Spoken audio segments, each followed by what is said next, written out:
योगम युञ्जनमदाश्रयः असंशयं समग्रं मां यथा ज्ञास्यसि तच्छृणु। करो। सप्तमो अध्याय। ओम श्री परमात्मने नमः। अथ ज्ञान विज्ञान योगो नाम सप्तमो अध्याय। इसके पश्चात श्री कृष्ण भगवान बोले, हे पार्थ, अनन्य प्रेम से मुझ में आसक्त चित्त तथा अनन्य भाव से मेरे परायण होकर योग में लगा हुआ तू जिस प्रकार से संपूर्ण विभूति, बल, ऐश्वर्य आदि गुणों से युक्त सबके आत्म रूप मुझको संशय रहित जानेगा, उसको सुन। अब तक 6 अध्याय हो गए ना। तो 6 अध्यायों में हम लोगों ने, भगवान ने दूसरे अध्याय में आत्म तत्व समझाया, तीसरे में फिर योग, निष्काम कर्म योग और कर्म संन्यास, और व्यवहार में किस प्रकार से लाना। कुल मिला के भगवान का कहना है कि अपने जीवन को ही सार्थक बनाना अगर है तो हर कदम आपका आत्मोन्नति का होना हो चाहिए। अब हर कदम अगर आत्मोन्नति का करना है तो वो जो अनासक्त भाव है वो आप हर कर्म में, जीवन में जो कुछ भी आप करते हो, रोज़मर्रा के जीवन में जो रोज़ कुछ करते हो उसमें अनासक्त हो जाने का प्रयास करना है। ठीक है ना। कोई न कोई यज्ञ करते रहना है। यज्ञ माने आत्मोन्नति का कर्म। तो निष्काम कर्मयोग और कर्म संन्यास फिर ये व्यवहार में, और फिर उन्होंने 6ठे अध्याय में एक टेक्निकल मार्ग बताया है, ध्यान योग। ठीक है ना। अब उस ध्यान योग में भगवान कहते हैं कि इसी ध्यान योग में अनन्य प्रेम से, अनन्य अनन्य माने अन्य का न होना, माने किसी और से प्रेम न होना, सिर्फ भगवान से अनन्य प्रेम से मेरे पर मुझ में आसक्त, माने दूसरी कोई आसक्ति ना हो। हाँ, दूसरी कोई भी आसक्ति ना हो सिवाय इसके कि भगवत प्राप्ति। अब देखो, याद रखना ना, भगवान भी उसी को मिलते हैं जो भगवान के लिए भगवान को पूछता है ना। अगर जैसे मान लो कि कोई व्यक्ति है कि जिसको भगवान नहीं चाहिए, उसको संसार की कोई वस्तु चाहिए और उसी में वो आसक्त है, और वो भगवान को पूज रहा है उस वस्तु के वास्ते से, कामना से प्रेरित होकर के, तो उसको वो वस्तु मिल जाएगी। अगर मान लो भगवान सामने आए ना, तो वो भगवान को ठुकरा देगा, बोलेगा मैंने तुमको तो मांगा ही नहीं था। हाँ, तुम वो वस्तु लाओ मेरी। हाँ, आते सब है। हाँ, वो जो विषय है, उस विषय की चाहत थी हमें, वो आसक्ति थी, तो हमें वो चाहिए ना कि भगवान। हाँ, ये कहाँ सामने आके खड़ा हो गया तो हाँ, तो ये होता है, अक्सर होता है संसार में। हाँ, कि उसको ऐसा ना, दुर्योधन का ये हाल हुआ था ना। दुर्योधन के सामने भगवान थे और फौज थी, उसने सोचा ये अकेले भगवान को लेके करूंगा क्या मैं, है ना। एक ऐसा ना, एक भूखे आदमी को रोटी चाहिए और उसके सामने भगवान खड़ा हो जाए, बोलेगा तू अकेला भगवान किस काम का रोटी लेके आया, मुझे तो रोटी चाहिए थी, भगवान नहीं, है ना। जिसको जो चाहत है वो उसको प्राप्त है, जिसको भगवान की चाहत है उसको फिर भगवान मिलते हैं। हाँ, तो यहाँ फिर वो माने किसी और की आसक्ति न होना, अनन्य आसक्त, अनन्य भाव से आसक्त, मेरे परायण होकर के, हम टोटली भगवान पर निर्भर होकर करके। अब भगवान पर निर्भरता माने, अभी किसी ने हमको पूछा था ना कि बोले एक व्यक्ति बीमार है तो वो भगवान भगवान कर रहा है, और हर बार जब भी बीमार पड़ता तो भगवान भगवान करता है, तो ये परायणता है क्या? तो हमने कहा ये परायणता नहीं है, तो भगवान को नौकर बना के रखना है। हाँ कि जब भी हम बीमार पड़े, आधा और आपको ठीक कर रहा। हाँ, मैंने भगवान को यही एक काम रह गया संसार में, हाँ, कि तुमको ठीक करने का। तो ऐसी बेवकूफ़ी ना करे। परायणता का अर्थ संसार का आश्रय न लेना, माने अनासक्त होना, माने निष्काम कर्म योग में आना। हाँ, हाँ, निष्कामता लाना, वो होती है भगवत परायणता। न कि बीमार के लिए भगवान को बुलाना कि मुझे आके ठीक कर दे। भगवान के पास बहुत काम है। हाँ, मोदी से ज्यादा भगवान के पास काम है। तो ये समझ लेना बात को, ऐसी मूर्खाई ना करना। बाकी चीजों में हमने कहा मान लो ऐसे व्यक्ति का कोई बच्चा बीमार पड़ जाए तो क्या करेगा फिर? जाएगा डॉक्टर और फिर बोलेगा भगवान इसको ठीक कर दे, इसको ठीक कर दे, वो भागेगा फिर ठीक ठाक। तो ये सब ऐसा नहीं, ये पाखंड होते हैं। ऐसे पाखंड से भगवान नहीं मिलता संसार में। हाँ, भाव ओरिजिनल चाहिए, डुप्लीकेट नहीं चलता। तो वो भाव उत्पन्न हो तो अनासक्त भाव से, अनासक्त प्रेम से, अनासक्त होकर के किसी और चीज में आसक्ति नहीं का न होना। तो इनके परायण होना, भगवान के परायण होना, और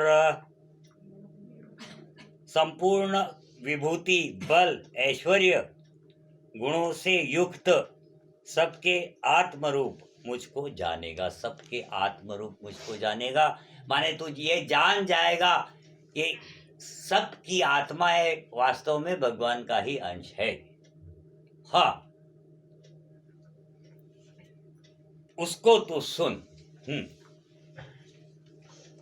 मैं तेरे लिए इस विज्ञान सहित तत्व ज्ञान को संपूर्णता से कहूंगा, जिसको जानकर संसार में फिर कुछ भी जानने योग्य शेष नहीं रह जाता। अब ज्ञान विज्ञान है ना, और तत्व ज्ञान, ये हमने इसका अंतर बताया। ज्ञान एक सामान्य ज्ञान होता है, ठीक है ना। जैसे हमने उदाहरण दिया था कि एक सामान्य ज्ञान माने जल, पानी का जो सामान्य ज्ञान क्या है आपके पास, कि पानी से हाथ धुलते हैं, पानी से कपड़े धो सकते हैं, भोजन बन जाता है, प्यास बुझ जाती है, ठीक है ना। ये एक सामान्य ज्ञान हुआ।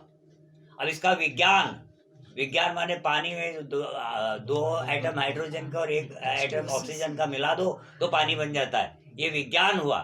और तत्व ज्ञान, जब तुम हाइड्रोजन और ऑक्सीजन दोनों का अभ्यास करते हो तो वो तत्व ज्ञान माने उस पानी के तत्व को भी तुम जान चुके हो, जिनसे वो पानी बना हुआ है, ये तत्व ज्ञान, ठीक है ना। हाँ, ये बात समझ लेना, आगे ये शब्द आएंगे बार बार, विज्ञान, तत्व ज्ञान, ज्ञान विज्ञान और तत्व ज्ञान। हाँ, तो विज्ञान सहित तत्व ज्ञान को संपूर्णतया कहूंगा, जिसको जानकर संसार में फिर और कुछ भी जानने के लिए नहीं रह जाएगा। हाँ, एक बार ये तत्व ज्ञान हो गया तुम्हें, तो फिर इसके बाद फिर इस संसार में जानने योग्य कुछ रहेगा ही नहीं। ये भगवान कह रहे हैं अर्जुन से। हाँ, आगे। परंतु हजारों मनुष्यों में कोई एक मेरी प्राप्ति के लिए यत्न करता है, और उन यत्न करने वाले योगियों में कोई एक मेरे परायण होकर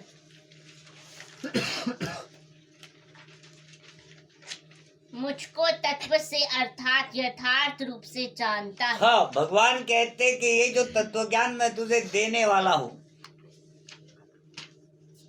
अब ये तत्व ज्ञान उन लोगों को प्राप्त होता है। किन लोगों को? तो वो बताते हैं कि हजारों में कोई एक व्यक्ति मेरे प्राप्ति के वास्ते से प्रयत्न करता है। अब हमने अभी बताया आपको कि हजारों में कोई एक भगवत प्राप्ति चाहता है। अधिकतर लोग सांसारिक विषयों के लिए ही भगवान को पूछते हैं। आगे भगवान बताएंगे उनके भक्तों की जो क्रम बताया उन्होंने, एक स्थितियां बताई है।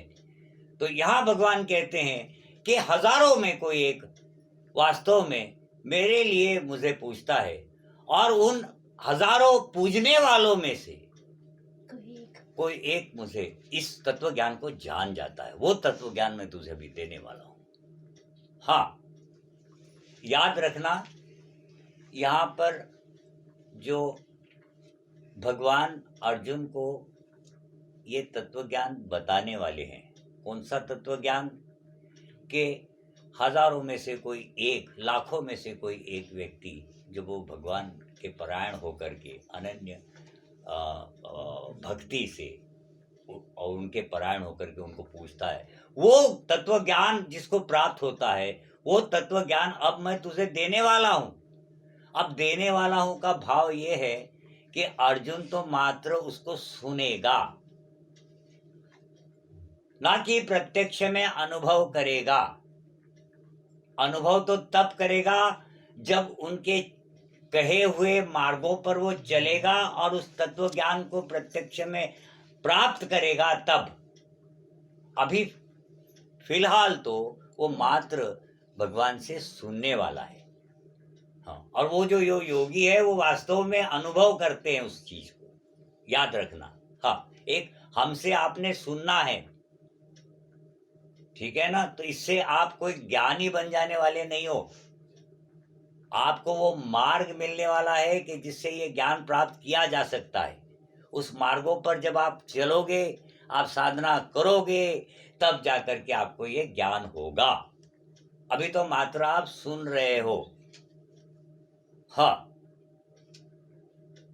और आपको अंतःकरण में ये विचार करना है कि ये जो बात कही जा रही है ये वास्तविकता में उतर सकती है कि नहीं उतर सकती, प्रैक्टिस में, प्रत्यक्ष में। ठीक है ना। फिर आपका अंतःकरण में जब ये इसकी हरी झंडी मिल जाएगी कि आगे बढ़ो, तो तुम जब आगे बढ़ोगे और इस साधना में लगोगे तो फिर जाकर के ये तत्व ज्ञान का अनुभव तुम्हें होगा। अभी तो मात्र तुम लोग इसको सुन रहे हो। हाँ, इसलिए है ना, वो बात आई ना फिर कि जब तक पूर्ण ज्ञान नहीं होता है तब तक अपने आप को ज्ञानी न समझे। ज्ञान हो जाने पर भी मनुष्य को जीवन भर विद्यार्थी बनकर रहने में ही बुद्धिमानी है। हाँ, गुरु बनना कोई बुद्धिमानी का काम नहीं है, याद रखना। हाँ, विद्यार्थी बनकर रहना ही अच्छा होता है, क्योंकि ये ज्ञान तो अथाह समुद्र है ना, इसको कितना मिलेगा, एक मुट्ठी आसमान ही ना खाली, और क्या मिलना है। तो इसलिए इसका संपूर्ण जन्म इसमें कई जन्म इसमें देने होते हैं, तब जाकर के ये तत्व ज्ञान होता है। हाँ, यहाँ एकदम से वो अर्जुन को एकदम से कोई बहुत बड़ा तत्व ज्ञान हो जाने वाला है, ऐसी कोई बात नहीं है। हाँ, परंतु हे अर्जुन, पृथ्वी, जल, अग्नि, वायु, आकाश, मन, बुद्धि और अहंकार भी इस प्रकार ये 8 प्रकार से विभाजित मेरी प्रकृति है। हाँ, अब ये भगवान अब बताना शुरू कर रहे हैं। वो कह रहे हैं कि अर्जुन, ये जो 5 महाभूत है, पृथ्वी, जल, अग्नि, आकाश, वायु और मन, बुद्धि, अहंकार, मन, बुद्धि, अहंकार, इस प्रकार से 8 प्रकार से मेरी ये प्रकृति विभाजित है। अब मन, बुद्धि, अहंकार, तो हमने आपको बताया था कि जो द्वैतवादी लोग हैं, ये एक विशेष प्रकार की एक थ्योरी को, अनुमानित थ्योरी है वो, तो वो कहते हैं कि जी 3 गुण एक ब्रह्म की उपस्थिति में इनमें साम्य परिणाम होता है। ऐसा नहीं, ये जो हम थ्योरी आपको बता रहे, ये अद्वैतवाद इसको अमान्य कर देते हैं, इसलिए ये तो है अनुमानित ही है ना।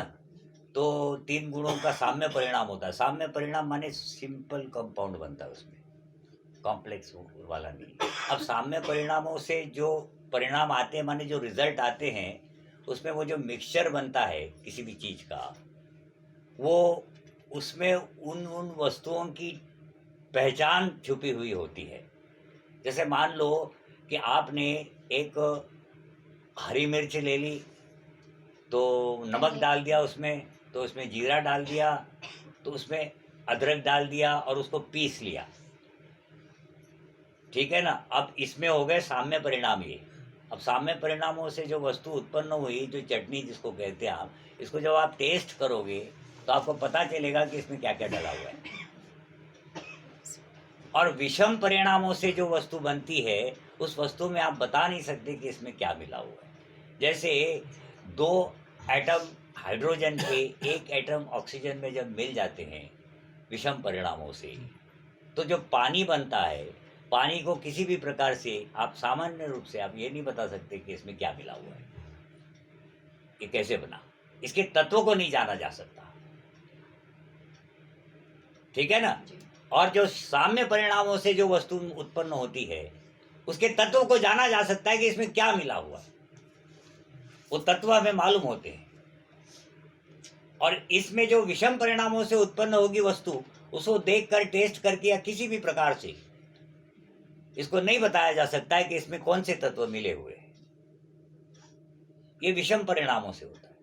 तो पहला हुआ साम्य परिणाम, और वो त्रिगुणात्मक वो ईश्वर बना, है ना, वो जिसको समष्टि, विशुद्ध समष्टि महत्त्व कहा गया ना। वो नहीं, वो मूल प्रकृति हुई, सॉरी, वो मूल प्रकृति हुई।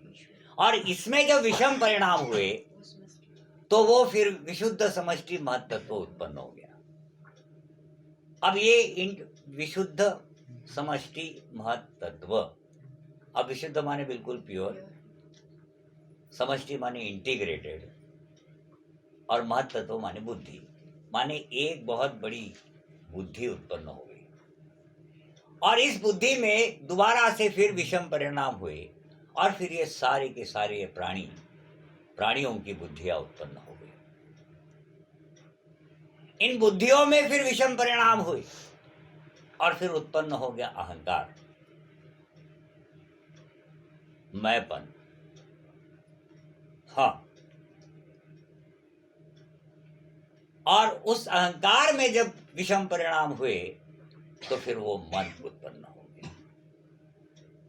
इस प्रकार से वो कहते हैं कि एक साम्य परिणाम होता है और 5 विषम परिणाम होते हैं, तब जाके ये संसार इस अस्तित्व में आता है। अब ये तो अनुमानित है ना, अनुमानित है, अनुमान लगाया गया है, परंतु समझने में बड़ा अच्छा है। भले ही अद्वैतवादी इसको खारिज कर देते हैं, पर एक समझने में, एक आइडिया लेने में कि मन, बुद्धि, अहंकार, ऐसा ना 5 महाभूत और मन, बुद्धि, अहंकार, तो वो जो साम्य परिणाम हुए और उसमें से जो पहला विषम परिणाम हुए, उसी में वो 5 महाभूत उत्पन्न हो गए, पहले विषम परिणाम हो गए। तो ये 5 महाभूत, और होते होते फिर बुद्धि, अहंकार और मन। इस प्रकार से भगवान कहते हैं कि 8 प्रकार की विभाजित, 8 प्रकार से विभाजित ये मेरी प्रकृति है। अब मेरी प्रकृति है, प्रकृति, खुद की कृति, रचना, खुद की रचना। हाँ, ये मेरी प्रकृति है। अब मेरी प्रकृति है माने क्या? माने ये मेरा स्वभाव है, खुद से उत्पन्न किया हुआ भाव, प्रकृति। अब ये जो प्रकृति है, भगवान कहते हैं कि ये तो जड़ है, इसमें जीवन नहीं है। तो अब वो दूसरे प्रकृति की बात करते हैं, इसीलिए ये इसको अपर प्रकृति के कहा गया है। हाँ, जड़ प्रकृति माने कम शक्तिशाली। ये तो जीवन ही नहीं है, तो प्रश्न ही नहीं उठता। हाँ, और हे महाबाहो, इससे दूसरी को, जिससे ये संपूर्ण जगत धारण किया जाता है, मेरी जीव रूपा परा अर्थात चेतन प्रकृति जान। हाँ, भगवान कहते हैं ये तो है, परंतु इसको चैतन्य फिर किसने दिया है? इसमें जो प्रकाश डाला है वो किसने डाला है? वो कहते हैं वो मेरी दूसरी प्रकृति है, ऐसा जान। वो सूक्ष्म है और उसी में ये मेरा अंश स्थित होने के कारण से वो चेतन है, वो प्रकाशित है, स्वयं प्रकाशित है, क्योंकि मैं हुआ। और ये फिर प्रकृति जो है, ये पहले वाली जो प्रकृति है उससे किस प्रकार से अलग है? शक्ति में ये शक्तिशाली है, ये करवाने वाली है। उस प्रकृति जो प्रकृति है, पर प्रकृति ना, अपर प्रकृति, इसको उत्पन्न करने वाली ये परा प्रकृति है तो दोनों ही प्रकृति है, दोनों ही तीन गुणों के त्रिगुणात्मक है। मात्र इनमें अंतर यह है कि एक चेतन है और एक जड़ है। हाँ, अब जो चैतन्य आया है वो तो हम लोग फिर 15वें अध्याय में भगवान कहते हैं ममैवांशो जीवलोके जीवभूत सनातन, तो वो भगवान का ही अंश उसमें होता है। इसलिए फिर वो अब इसको हमने आपको समझाया है कि इसी को हम लोग फिर बीज कहते हैं, है ना। जीवात्मा, जीव और आत्मा, जीवात्मा। हाँ, अब जो जीव है ये चेतन आत्मा के कारण से है, ये दोनों एक साथ ही रहते हैं, तब जाके उसमें चैतन्य है। तो वो ये जीवात्मा बीज है। जब भी आप कोई कर ऐसा ना, हम लोग इस संसार में वासनाओं के भाव लेकर के आते हैं, ठीक है ना। अब वो जो भाव हैं और वो जो उनमें वासनाएं छुपी हुई होती है, इनसे फिर वृत्तियां उत्पन्न होती है। वृत्तियां माने मेंटालिटी। हाँ, अब जिस भाव की प्रधानता होगी वैसी वैसी उस व्यक्ति की मेंटालिटी होती है, वो वृत्तियां उत्पन्न होती है। सात्विक प्रधान व्यक्ति की सात्विक बुद्धि होती है, सात्विक वृत्तियां उत्पन्न होती है। सात्विक वृत्तियों के कारण से फिर सात्विक सोच विचार आते हैं। सात्विक सोच विचारों के कारण से फिर वो सात्विक आसक्तियां उत्पन्न होती है। सात्विक आसक्ति के कारण से फिर वो सात्विक कर्म करने की वो एक समझो वृत्ति जो होती है वो उत्पन्न होती है और वो कर्म करता है। इसके कारण से फिर सात्विक भाव उत्पन्न होता है और वो सात्विक भाव जाकर के सूक्ष्म रूप से फिर उसी बीज पर स्थापित हो जाता है। इस प्रकार से जब जब भी तुम कर्म करते हो, चाहे वो सात्विक हो, राजस हो, तामस हो, अब तुम्हारा वो भावना उत्पन्न होती है, वो भाव फिर जा करके सूक्ष्म रूप से उसी बीज पर स्थापित हो जाते हैं और वो बीज बलवान होता चला जाता है। सात्विक कर्म, अच्छे कर्म किए हो तो पुण्य कहा गया है। अच्छे प्रकार की वृत्तियां उत्पन्न हो, ऐसे भाव वहां स्थापित हो जाते हैं। और अगर राजस तामस किया हो तो दुग्धाई वो जो भाव है वो उत्पन्न होकर के पाप के रूप में उस बीज पर जाके स्थापित हो जाते हैं। तो वो बीज बली होता चला जाता है, वो बलवान होता चला जाता है। तो सबसे पहले भावनाएं वासना, उसमें वो वासनाएं होती है जिसके कारण से वृत्तियां उत्पन्न होती है। वृत्तियां माने मेंटालिटी, उसी मेंटालिटी से फिर वैसी ही सोच, फिर वैसी ही आसक्तियां और वैसे ही फिर कर्म, उन कर्मों से भाव, और वो भाव होते होते जाकर के वापस उसी में स्थापित हो जाता है। ठीक है ना।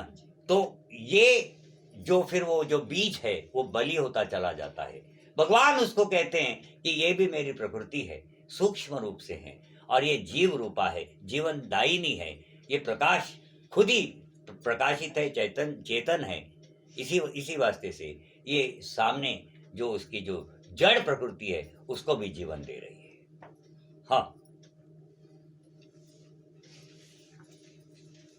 और इसी प्रकृति ने फिर इस संसार को व्याप्त कर रखा है। हाँ, आगे। और हे अर्जुन, तू ऐसा समझ कि संपूर्ण भूत इन दोनों प्रकृतियों से ही उत्पन्न होने वाले हैं और मैं संपूर्ण जगत का प्रभव तथा प्रलय हूँ। अर्थात संपूर्ण जगत का मूल कारण हूँ। हाँ, भगवान कहते हैं कि फिर ये सारा संसार जो दिखाई पड़ता है, ये दृश्य वर्ग जितना भी दिखाई पड़ रहा है, इसमें जो प्राणी दिखाई पड़ते हैं, ये सारे के सारे इन दो पर और अपर प्रकृति से बने हुए हैं। और इनका मूल कारण कौन है? वो चेतन प्रकृति जिसमें मैं बैठा हूं। हाँ, इसका प्रभाव माने उत्पन्न करने वाला, उत्पन्न होने के लिए वो ये होने वाला, प्रेरित करने वाला, इसको चैतन्य देने वाला, और प्रलय माने नाश करने वाला, तो मैं ही हूं। हाँ, याद रहे ना, तो दो प्रकृतियां माने अलग अलग दो प्रकृतियां नहीं है, दोनों ही वास्तव में त्रिगुणात्मक है, दोनों के तत्व एक ही है, परंतु कुल मिलाकर के वो कहते हैं कि एक जो है ये जड़ है, दूसरी है चेतन, और ये चेतन है जो इसी ने सारे संसार को व्याप्त कर रखा है, ठीक है ना। और फिर ये अब सारे प्राणी जो दिखाई दे रहे हैं, ये जड़ और चेतन दोनों मिल करके बने हुए, माने ये दो प्रकृतियों के बने हुए हैं, और इनको उत्पन्न करने वाला और मारने वाला मैं हूं, क्योंकि जो चैतन्य दिया गया है वो मेरे कारण।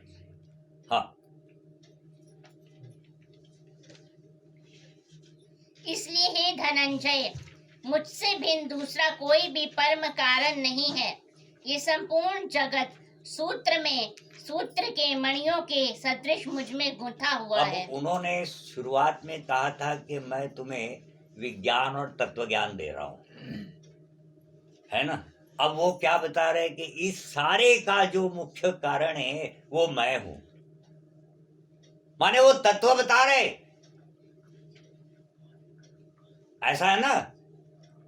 दो एटम हाइड्रोजन के और एक एटम ऑक्सीजन का, अब हम उस हाइड्रोजन और ऑक्सीजन की का अभ्यास कर रहे हैं, वो बता रहे हैं कि इसमें इस संसार में जो असली तत्व है वो मैं हूं, ये तत्व ज्ञान है,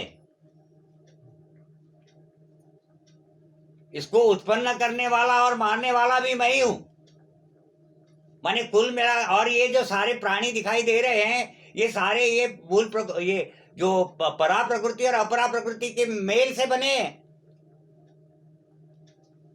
और इन दोनों प्रकृतियों को उत्पन्न करने वाला और नाश करने वाला मैं हूं। तो फिर असली तत्व कौन? वो ब्रह्म तत्व। हाँ, ये तत्व ज्ञान दे रहे हैं। बात समझ में आई? हाँ। कैसे कि हे अर्जुन, मैं जल में रस हूँ, चंद्रमा और सूर्य में प्रकाश हूँ, संपूर्ण वेदों में ओंकार हूँ, और आकाश में शब्द और पुरुषों में पुरुषत्व हूँ। हाँ, वो कहते हैं कि ये सारा संसार जिस प्रकार से सूत्र में मणि गूंथे हुए होते हैं, उसी प्रकार से मुझ में गूंथा हुआ है। जैसे कि मैं जल में रस हूं, है ना। जल ये अपर प्रकृति, और उसमें जो रस है वो मैं हूं। अगर मैं न होता तो वो जल प्यास नहीं बुझाता, क्योंकि उसमें रस न होता। इसलिए जल में मैं रस हूं, पर मैं रस हूं तो क्या हूं? मैं वो सूक्ष्म अपर प्रकृति हूं। वहां पे ये ध्यान रखना है, ऐसा ना। दो प्रकृति के मेल से ये सारा संसार बना हुआ है। अब वो बता रहे किस प्रकार का वो मेल है, और वो कहते हैं कि ये याद रखना, बाकी जो इसमें सारे में जो तत्व है वो तो मैं हूं। अब वो कह रहे हैं कि ये जो जल है, ये जो प्यास क्यों बुझा रहा है? ये प्यास इसलिए बुझा रहा है कि इसमें रस है, और वो रस है वो मैं हूं। अब यहाँ मैं माने वो अपर प्रकृति, हाँ सॉरी, पर श्रेष्ठ है ना। हाँ, वो श्रेष्ठ जो प्रकृति है, वो जो चेतन प्रकृति है, वो हूं। उसी प्रकार से अग्नि में तेज मैं हूं। अग्नि जो है ये पर प्रकृति है, हाँ अपर प्रकृति है, तेज है और तेज जो है वो पर है। हाँ श्रेष्ठता है वो पराजय है। ठीक है, मैंने कभी तो सही हो। हमने सोचा था इस बार सही हो बोल रहे हो, पर वो भी गलत। हाँ संपूर्ण वेदों में हाँ आगे पढ़ो। संपूर्ण वेदों में ओंकार हूँ, आकाश में शब्द और पुरुषों में पुरुषत्व। हाँ, जो कुछ भी जो चैतन्य दिखाई पड़ता है ना जिस वो मैं जिस हूँ। प्रकृति में, वो मैं हूँ। ओमकार के बिना वेद बेकार कहे गए हैं, अधूरे हैं। तो इसीलिए फिर ओमकार इसमें मैं हूँ, है ना। जल में रस हूँ, सूर्य में प्रकाश मैं हूँ। सूर्य ये तो जड़ प्रकृति है ना, अपर प्रकृति। इस बार सही है। हाँ, हम लोग सोच के बोला। और वो जो प्रकाश है वो पर है। हाँ, तो वो मैं हूं। बात समझ में आए? तो वो जहां जहां जो चैतन्य जिस जिस में आया, जैसे इस ग्रंथ में अक्षर मैं हूं, अक्षर के कारण से इसमें चैतन्य आया है। हाँ, नहीं तो ये ग्रंथ को कौन हम इसको यहाँ लेकर के पढ़ेंगे, इसको रखेंगे? क्यों रखेंगे अगर अक्षर ना हो? तो वो अक्षर मैं हूं। हाँ, तो ये माने अब ये तत्व बता रहे हर चीज का। हाँ, इस संसार में। हाँ, तथा मैं पृथ्वी में पवित्र गंध और अग्नि में तेज हूँ, तथा संपूर्ण भूतों में उनका जीवन हूँ। हाँ, संपूर्ण है जो भूत प्राणी हमें दिख रहे हैं, ये सब जो जीवित दिखाई पड़ रहे हैं, वो मेरे कारण से। हाँ, और तपस्वियों में तप हूँ। और तपस्वियों में मैं तप हूँ, है ना। तपस्वी जैसे जैसे तप करता चला जाता है, वो तप उसमें चैतन्य लाना शुरू होता है तप के कारण से। तो फिर वो जो तप है वो मैं हूँ। जो तेज दिखाई पड़ता है तपस्वियों में, वो तपस्वियों में जो वो तेज दिखता है तुझे, वो मैं हूँ। हाँ, अब मैं हूँ माने यहाँ फिर वो न, हाँ, परा प्रकृति। हाँ, परा प्रकृति, परा प्रकृति। हाँ, तथा हे अर्जुन, तू संपूर्ण भूतों का सनातन बीज मुझको ही जान। हाँ, तथा हे अर्जुन, तू संपूर्ण प्राणियों का सनातन बीज माने फाइनल तत्व मैं हूँ, वो तू मुझे ही जान। ये सारे सारे मुझसे ही उत्पन्न है। हाँ, मैं बुद्धिमानों की बुद्धि और तेजस्वियों का तेज हूँ। अब यहाँ पर ये जो बीज का अर्थ का है ना, इसका भाव समझना चाहिए। हाँ, संपूर्ण प्राणियों का सनातन बीज कारण माने उत्पन्न होने का कारण मैं हूं। मैं न होता तो ये संसार न होता, ये भाव है यहाँ। वो बीज और वो बीज में उसको मेल मत करना, जैसा वो नवीन कर रहा था। बात समझे कि नहीं? हाँ, वो बीज अलग है, ये कहने का भाव समझना चाहिए हर वाक्य में। ऐसे पागल जैसा कुछ भी नहीं, उसको है ना ढंग से पढ़ो, थोड़ा सा तप बढ़ाओ। तुम लोगों का तप कम पड़ रहा है। हाँ, तुम लोगों को वाक्य समझ में, उन्हें ना वाक्य के पीछे के भाव समझने चाहिए। किस संदर्भ में वो बोला जा रहा है, वहां उस शब्द का क्या अर्थ लगाया जाए। एक ही शब्द हजार तरीके से प्रयोग में आता है। तो यहाँ भगवान क्या कहते हैं कि संपूर्ण प्राणियों का बीज मुझे ही जान, माने बीज कारण माने उत्पन्न होने का कारण तो मुझे ही जान। मैं न होता तो ये संसार न होता, ये भाव है इसके पीछे। हाँ, एक कॉन्सेप्ट है लिविंग और नॉन लिविंग थिंग्स का। हाँ, जो सेकंड क्लास में पढ़ाया जाता है। पर वो आपको सेकंड क्लास का याद किसको रहेगा? पर वह ब्राह्मण ही पढ़ाया जाता। हे भरत श्रेष्ठ, मैं बलवानों की आसक्ति और कामनाओं से रहित बल अर्थात सामर्थ्य हूँ। हाँ, बलवानों की आसक्ति और कामना, इनसे रहित बल सामर्थ्य, है ना। हमने बताया कि जैसे मान लो कि आपके समाज में कोई व्यक्ति है जिसको अचानक कोई बहुत अच्छी नौकरी मिल जाती है, और वो उस बड़े ऊंची पोस्ट पर चला जाता है और उसको फिर वहां घमंड आने लगता है ना। और घमंड किस लिए आता है उसको, है ना, वो आसक्ति और कामनाएं रहती है जिसके कारण से उसको बड़ा अभिमान होता है और फिर उस अपने उस शक्तियों का अधिकतर दुरुपयोग ही कर रहा होता है। ठीक है ना। तो इसको सामर्थ्य नहीं कहते। सामर्थ्य तो वो होता है कि शक्ति तो उसके पास है, शक्तियां है, परंतु वो उसका कोई विषम स्थितियों में ही सदुपयोग करता है, ना कि दिखावे के वास्ते से, है ना। दिखाने के लिए कि मैं अब बहुत बड़ा आदमी बन गया हूं, है ना, तो बहुत बड़ा मकान बना डाला, एक बहुत बड़ी गाड़ी खरीद ली और गेट के सामने खड़ी कर दी, पेट्रोल के लिए दबड़ी ली है। हाँ तो खड़ी तो करो। हाँ हाँ, तो ये जो तुम लोग के खास करके ये मध्यम वर्गीय लोग होते हैं, ये अपने आप को अमीर बताने का बड़ा कोशिश करते हैं। हाँ, वो ये दिखाने में बड़ा बड़प्पन मानते हैं कि मैं बहुत बड़ा अमीर हूँ। पर ये इस प्रकार से, और कई बार उनको ऐसी कोई कामयाबी हासिल भी हो जाती है ना, ऐसा कोई लाभ हो जाता है, तो फिर ऐसे हो जाने से उसको इतना बड़ा घमंड आ जाता है जो दूसरों को तो बिल्कुल तुच्छ ही समझने लगता है। तो ये इसको सामर्थ्य नहीं कहते। सामर्थ्य तो वो होता है कि जो उसके पास तो शक्तियाँ होती है, परंतु उसको दिखावे के वास्ते से प्रयोग न करते हुए विवेकपूर्ण रूप से किसी अच्छे मार्ग के लिए, अच्छे कार्य के लिए उसका सदुपयोग करता है, वो होता है सामर्थ्य। हाँ, सामर्थ्यवान व्यक्ति। हाँ।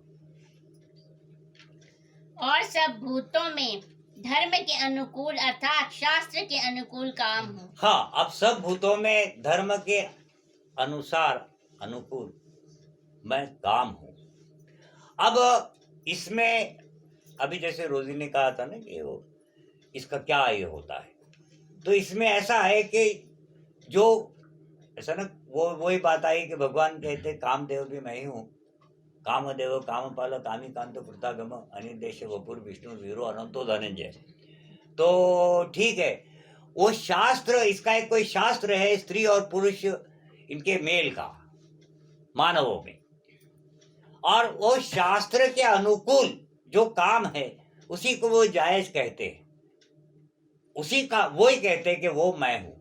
अब शास्त्र के अनुकूल होना आवश्यक इसलिए है कि ताकि जो प्रजा उत्पन्न होए वो इस संसार के हित में कार्य कर सके।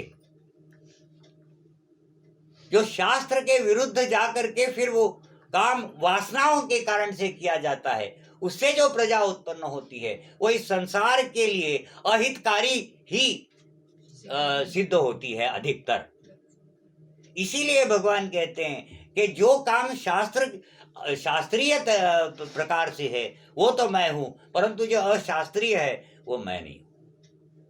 माने उसमें सत्व सहयोग होगा, उसमें वो जो प्रजा उत्पन्न होगी वो ऐसी होगी कि इस संसार का हित कर सके, और उसमें जो प्रजा होगी वो प्रजा फिर अहितकारी ही होती है, इसलिए वो मैं नहीं। हाँ, जहां जहां चैतन्य दिखाई पड़ता है वहां वहां मैं, वहां वहां वो जो पर प्रकृति है वो है, वो अस्तित्व है। तथा और भी जो सत्वगुण से उत्पन्न होने वाले भाव हैं और जो रजोगुण से तथा तमोगुण से होने वाले भाव हैं, उन सबको तो मुझ में ही होने वाले, मुझसे ही होने वाले हैं। हाँ। ऐसा जान। वो कहते हैं कि जितने भी ये त्रिगुणात्मक भाव है ये सारे के सारे इसलिए उत्पन्न हैं कि मैं हूं। अगर मैंने चैतन्य नहीं दिया होता, मैंने इस संसार को प्रकाशित नहीं किया होता, तो ये तीन प्रकार के जो प्रकृति जनित भाव है ये उत्पन्न नहीं होते। हाँ, मेरे कारण से ही ये तीनों भाव उत्पन्न है। हाँ, और फिर ये बातें दिखाई भी देती है ना, ऐसा नहीं है कि ग्रंथों में लिखा है इसलिए हम मान रहे, ये प्रत्यक्ष में दिखाई देती है। तुम्हारे में जो भाव है ये तुम इस शरीर में स्थित हो इसीलिए है। जब तुम इस शरीर को छोड़ दोगे तो ये भावों का उत्पन्न होना बंद हो जाएगा, फिर जो तुम्हारा ये भाव है, तुम जब दूसरे शरीर को जाओगे तो यही भाव उस शरीर में उत्पन्न होगा। ठीक है ना? जब तक तुम हो तब तक। अब तुम क्या हो? तुम वो पर प्रकृति के अपर प्रकृति का अपर प्रकृति हो, है ना? तुम जो हो वास्तव में तुम पर प्रकृति हो।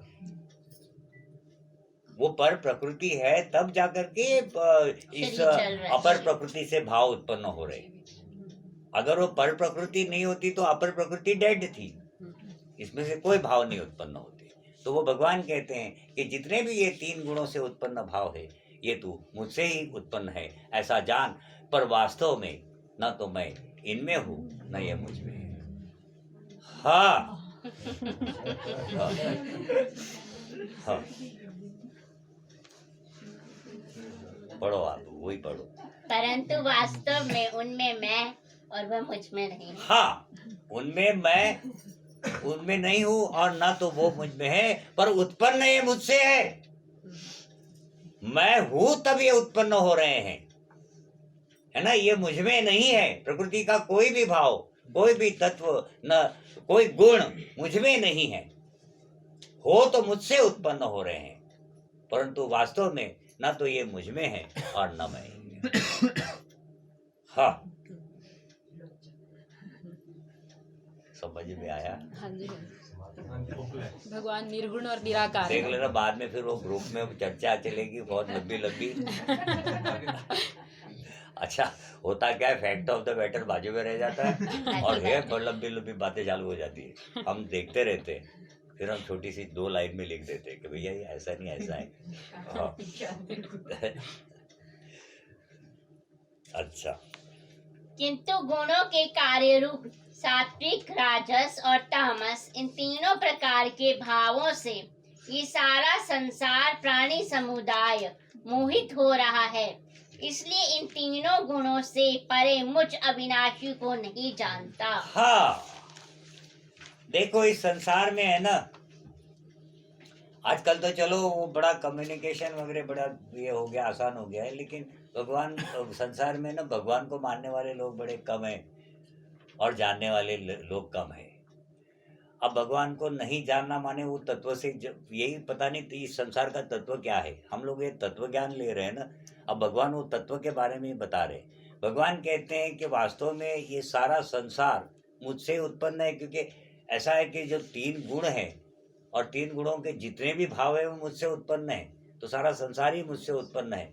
परंतु ये प्रकृति ऐसी है कि वो ये जितने प्राणी हैं ये सारे के सारे वो इस संसार से ही मोहित है, और इसीलिए ये सोच इतना उनको पक्का मालूम है कि ये वो खुद कर रहे हैं, उनको पक्का मालूम है, इसलिए वो खोज ही नहीं करते आगे।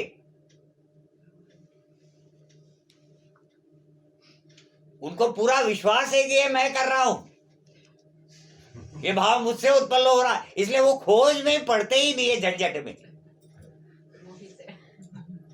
तो कैसे कैसे वो बाबा बेचो, उसने खून जलाया अपना, वजन घटाया अपना और समझाने का प्रयास किया, तब थोड़ा विचार तो करने लग गए। परंतु ऐसे तो कोई ये मान ही नहीं सकता कि इस संसार में भगवान बरत रहा है वास्तव में। हाँ, वो जो पर प्रकृति, उसको कोई मानता ही नहीं है। ये सारे के सारे इस संसार से मोहित है, पर वास्तव में इस संसार का मूल तत्व ही मैं हूं। हाँ, अब एक बात पूछूं? हाँ। कभी कभी एहसास आ जाता है कि थोड़े टाइम बाद हम भूल क्यों जाते हैं? तो यही तो बात है, यही तो हम बता रहे हैं। माया बड़ी दुस्तर है। ये अब आगे वही भगवान कहेंगे। मैं से ना छल हो रहा है। हो गया क्या एक घंटा? नहीं आगे करते हैं। अच्छा, क्योंकि ये अलौकिक अर्थात अति अद्भुत त्रिगुणमयी मेरी माया बड़ी दुस्तर है, परंतु जो पुरुष केवल मुझको ही निरंतर भजते हैं वे इस माया को उल्लंघन कर जाते हैं, अर्थात संसार से तर जाते हैं। हाँ, भगवान कहते हैं कि अर्जुन ये प्रकृति है, ये जो माया है, कौन सी प्रकृति? वो पर प्रकृति। और उसके कारण से जो वो अपर प्रकृति जो चेतनता जिसमें आई है, ये माया है। ये माया से चल रहा है सारा काम। ये इतनी दुस्तर है कि इसको पार लगाना आसान नहीं है। इसका तो एक ही मार्ग है। जिस तत्व से ये माया बनी हुई है, उस तत्व का अगर तू पूजन करता है, निरंतर उसका भजन करता है, तो हो सकता है कि तू इस माया का उल्लंघन कर जाए। माने इस माया के परे देख सके तू, माने उस तत्व को प्रत्यक्ष में उसका दर्शन कर सके। ये कब होगा? अगर तू जिस तत्व से ये माया बनी है, उस तत्व का निरंतर भजन कीर्तन करेगा, तब उसका एक कंडीशन देंगे वो 15वें अध्याय में। हाँ, ये तो तब संभव है जब आप उस मन को हटा लो संसार से, है ना? तो उस तत्व का जिस तत्व से ये माया बनी हुई है, उस तत्व का जब तक तू भजन पूजन नहीं करता, तो इस माया का उल्लंघन नहीं हो सकता। ये बड़ी दुस्तर है। हाँ, इसको पार लगाना आसान नहीं है। भाई ये बता रहे हैं कि वर्षों से ऋषि मुनि आके चले गए इस संसार में। हजारों काल से बड़े बड़े जो विचारक आके गए, थिंकर्स,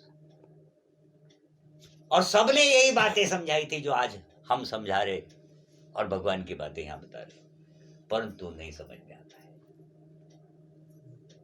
है। आता भी है तो थोड़ी देर के लिए, फिर वो माया आपके ऊपर पर्दा डाल देती है। तो भगवान कहते हैं कि इतनी ये दुस्तर माया है, परंतु इसका एक मार्ग है यहाँ इस माया से छूटने का, माया से परे देखने का, माया का उल्लंघन कर जाना और उस तत्व को जान लेना, देख लेना खुद। और वो है उस तत्व का ही फिर भजन। हाँ, ऐसा सुगम उपाय होने पर भी माया के द्वारा जिनका ज्ञान हरा जा चुका है, ऐसे असुर स्वभाव को धारण किए हुए है, वह मनुष्य नीच दूषित कर्म करने वाले मूढ़ लोग मुझको नहीं भजते। हाँ, अब भगवान कहते हैं कि इस माया को पार लगाना है, तो वो तत्व जो है, उस तत्व का अगर आप भजन करते, उसके परायण रह जाते हैं और संसार में जीवन व्यतीत कर देते हो, तो आप इस माया का उल्लंघन कर करके और फिर उस तत्व को ही प्राप्त हो जाते हो। अब इतना ये कोई कठिन काम नहीं है, इसमें ना तो कोई रुपया पैसा लगता है ना, न कोई बहुत बड़े नीति नियमों की कोई आवश्यकता है। सिंपल है, उसका दिन रात आप भजन करते रहो, उसके परायण रह जाओ, आसक्ति को त्याग कर दो संसार में और जी लो। तो ये बिल्कुल सिंपल सा उपाय है। तो भगवान कहते हैं कि इतना ये सुगम उपाय होते हुए भी इस संसार में जो मोहित हो चुके हैं सारे, लगभग सारे ये लोग मेरा भजन नहीं करते। हाँ। अब ये क्यों नहीं करते? इसलिए नहीं करते कि उनको संसार अच्छा लग रहा है, उनको संसार के विषय अच्छे लग रहे हैं, और वो ये नहीं मानते कि हम कभी इस संसार में नहीं रहेंगे। हाँ, वो यही मानकर बैठे हैं कि हम ये संसार में आए हैं, यही हमारा घर मकान है, यही हमारा मम्मी डैडी है, तो ये जमीन धन दौलत प्रॉपर्टी, और हमने हमेशा के लिए यही रह जाना है। हाँ, ये मेरा भाई है, ये मेरी बहन है, ये मेरा मम्मी है, मेरा डैडी है, और सब लोग यही कह रहे हैं। सभी लोग तो ये कह रहे हैं वो बाबा छोड़ के। हाँ, बाकी तो सब यही कह रहे कि हाँ जी ये तुम्हारा है, ये तुम्हारा है, ये तुम्हारा है। तो तुमने भी मान लिया कि ये हमारा है, तो कब तक? कोई नहीं, जब तक है तब तक है, देख लेंगे। क्योंकि तुम मानते ही नहीं कि तुमने कभी मरना है, तुमने कभी यहां से जाना है। जिस दिन तुम्हारा ये दिमाग घूम जाएगा और जहां तुम्हें ये पूरा पक्का मालूम हो जाएगा कि हम यहाँ पर मात्र कुछ समय के लिए आए हैं कुछ समय हमें जी लेना है और यहां से निकल पड़ना है। ये स्थायी बसेरा नहीं है, बिल्कुल ही अस्थाई है, बहुत ही अस्थाई। नातो न सादिर न तो सम प्रतिष्ठा। हाँ, ना इसकी कोई स्थिति, एक जैसे दिन कभी रहते ही नहीं। इतना अफसोस होता है। हाँ, हम बड़े दुखी हो जाते हैं। हाँ, ये साला तो जैसा कल था वैसा आज होता ही नहीं है। और सुनहरे दिन हो ना, सुनहरे तो वो तो यूं बीत जाते हैं, और साले दुखदाई दिवस ही रहते हैं। हाँ, निरंतर मूड ऑफ। परंतु जिसको ये होश आ जाता है ना, उसके लिए दुख सुख कुछ नहीं रह जाता। फिर वो जान रहा है कि मैं थोड़े दिन के लिए तो रहना है, निकल जाएंगे। मान लो आप यहाँ से कभी दिल्ली गए है ना, और वहां नौकरी लग गई आपको, और नौकरी लग गई, आपने किराए से एक मकान लिया। अब वो साला वो जो मकान मालिक है बड़ा खींचिटिया है, ये मत करना, वो मत करना, ठिकाना मत करना, इधर पानी मत फेंकना, उधर ये इधर वो मेख नहीं ठोकना दीवारों में। आपके साथ रोज कुछ ना कुछ खिटखिट करता है। आप फिर भी सहन करते जाते हो कि जा रहे तो नहीं यार, मैंने 3 महीने के लिए तो आए हैं, 2-3 महीने निकल जाएंगे यहाँ से। वो भाव तो फिर उसका तुम्हें ना तो सुख लगता है उस मकान मालिक का, ना दुख लगता है कि चलो एक खिटखिटिया है साले को 2-4 रुपए ज्यादा दे करके निपटारा कर देंगे। और उसको जब भी तुम या पान बीड़ी भी खिला दो तो खुश हो जाता है वो, फिर नहीं बोलता कुछ भी। तो ऐसा कर पूरा करके आप चला लेते हो। उस प्रकार से इस संसार में जब हम आए हैं तो इसको चला लेना चाहिए, क्योंकि सांसारिक जीवन ये मजबूरी है, ये कर्तव्य नहीं है। हाँ, कर्तव्य तो आत्म उन्नति है, माने हर एक को घर से भाग जाना चाहिए, जरूरी है, छोड़ छाड़ के। बात समझेंगे नहीं? अच्छा, ये रिकॉर्डिंग की जो सुलाला ले लो, बोले साथ और बाबा है, सब कुछ भागने की तो ये देता है सलाह।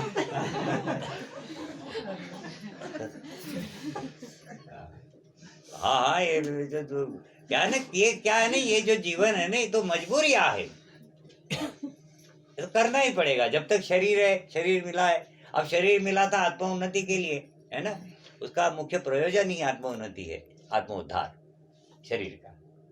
प्रकृति का जो प्रयोजन है वो आत्मोद्धार है, ये आपने पढ़ा होगा ग्रंथों में, जो लोग ग्रंथ पढ़ रहे हैं, तो उसका मुख्य वही काम है। और बाकी जितना है वो खुद को मेंटेन करने के लिए कर रहा है ना। ऐसा ना, वो शरीर जो है वो अपने आप को आराम दिलाना चाह रहा है, और वो आराम दिलाने की जो प्रयास है ना, इस प्रयासों में जीवन बीता चला जा रहा है, वो नुकसान हो रहा है। जीवन वास्तव में कहाँ लगाना चाहिए, उसके लिए तो समय ही नहीं होता है ना। जिस वास्ते के लिए आपका जन्म हुआ है, पर्पस ऑफ योर बर्थ, वो पूर्ण नहीं हो पा रहा है। क्योंकि ये लफड़ेबाजी ज्यादा बढ़ गई है, सांसारिक अति हो गई है। थोड़ा सा लिमिट में होती तो चल जाता।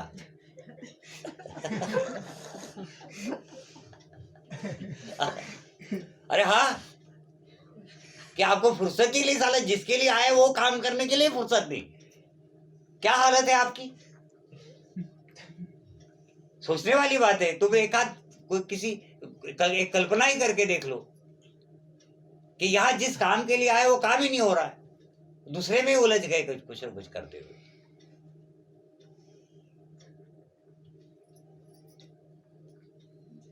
अब जैसे लब्बू को किसी ने बुलाया मकान बनाने के लिए, वो वहां बगीचा बनाने लग गया। अब किस काम का वो, ये हालत हो गई, अति हो गया। इसीलिए थोड़ा सा है ना, छूट करके रहो जिसको जाने, जिसके पास ज्ञान नहीं है, जिसको कुछ करना ही नहीं है, तो वो चलो वो तो अपनी बात है, वो तो अपने जीवन में मस्त रहे, खूब खाए पिए ऐश करे। जब ठोकर लगती है तो खुद ब खुद फिर कहीं ना कहीं ढूंढना शुरू कर देता है वो। तब तक कभी कभी बहुत देर हो चुकी होती है, संभलने का समय नहीं होता है। जीवन को है ना वक्त से मनुष्य डर कर रहे, कब क्या समय आएगा भरोसा नहीं है। तुम लोगों ने पूर्व जन्मों में क्या क्या कर्म करके तुम लोग आए हो, इसका कोई मालूमात नहीं है। एक तुम लोग बिल्कुल अंधेरे में चल रहे हो। ये जो ज्ञान है ये टॉर्च के समान है, अंधेरे में जिसके हाथ में टॉर्च दे दिया, यह आपको बिल्कुल सही मंजिल पर ले जाएगा। परंतु जो अमान्य कर करके अपनी मनमानी करेगा तो फिर वो बहुत बड़ा धोखा खाएगा। फिर वहां कई बार ऐसा होता है, जीवन बड़ा बीत चुका होता है, समय नहीं रह जाता फिर पलट करके दोबारा से जीवन शुरू करने का, देर हो जाती है और सिर्फ पछतावा पछतावा हाथ लगता है। शरीर को त्याग करके अगर अधोगति हो गई तब तो गए 12 के भाव में, तब तो गए। क्योंकि अधोगति माने क्या, कि शरीर आपका तो बदलना है, परंतु कौन सा शरीर मिलेगा इसका कोई भरोसा नहीं। अब मानव शरीर ही है इस लायक कि वह आत्मोद्धार कर सकता है। बाकी जितने शरीर देखने में आते हैं वो अपना आत्मोद्धार नहीं कर पाते।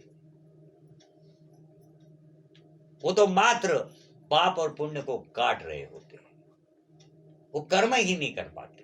उनमें वो भावनाएं नहीं उत्पन्न होती जो मानवों के शरीर में होती है। उनको ना तो पाप लगता है ना पुण्य लगता है, वो सिर्फ काट रहे होते हैं। तो फिर वो उतने वर्ष आपके अनजाने में न जाने कहाँ हो आप होंगे, किस जंगल में घूम रहे होंगे बंदर बन के। हाँ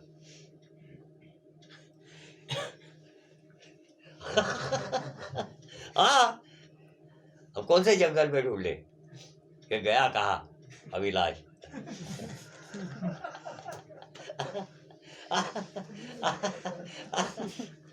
हाँ ठीक है ना। तो इसीलिए ये जो मौका है बड़े कम लोगों को प्राप्त है संसार में, क्योंकि ढूंढने वाले भी कम है। परंतु अगर किसी को थोड़ी सी जागृति आ गई है और वो इन मार्गों पर चलना चाहता है तो वो इस जीवन को भी, जो सांसारिक जीवन है, इसको भी सुखी कर देता है और सुख पूर्वक शरीर का त्याग करके फिर अच्छे गति को प्राप्त होता है। इतना तो जरूर होगा। हाँ अच्छा, आगे हो गया।